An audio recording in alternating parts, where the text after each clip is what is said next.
Alright guys, there she is. She's been through a lot of abuse, but yesterday she died. I was up in the attic cutting out some roofing. I had to get over to the other side of the new addition and I was cutting out, and she just quit. I don't know what happened. But this has been a great tool for me. It lasted 5 years. But it's a rigid Sawzall.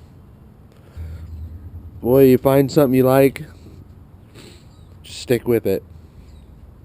This is a great Sawzall that I totally recommend for anybody. It's corded, but I like using corded because when batteries go low on your when the batteries go low, it just makes it harder to do your job. This has tons of torque, very easy to maneuver. Let's take it out of the box and check it out.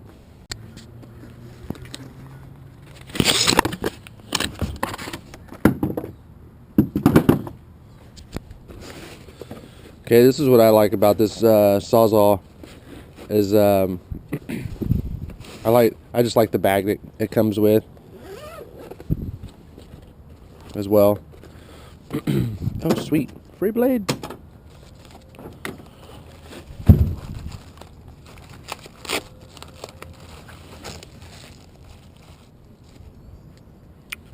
So yeah, ooh, looks like we have a new feature on this one. Orbital action, beautiful. I like this Sawzall. I'm in a particular spot right now in the attic where I'm cutting out some roofing at the very smallest point in the attic, down where the roofing and the ceiling come together, and there's like no clearance. So I'm basically just reaching out with like one arm and just cutting up on the roof line. In applications like that, with the other Sawzalls that have the handles down at the back, down at the end, it's just too damn hard to hold it, balance it out there, So that's why I like this rigid Sawzall, and it was only $79. It's been through a lot of stuff, a lot of abuse. The only thing that I didn't care for was on the old one, this wire here. I don't know what's going on there, but that kind of happened early in the lifespan of the Sawzall. Just every time you fold it and wrap it up, this happened because of that. So that kind of sucked. And I can't tell if this one's going to be much different, but 5 years later, they're still selling it. It's obviously working. Great tool. Highly recommend this Sawzall. And about to go use it.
Oh,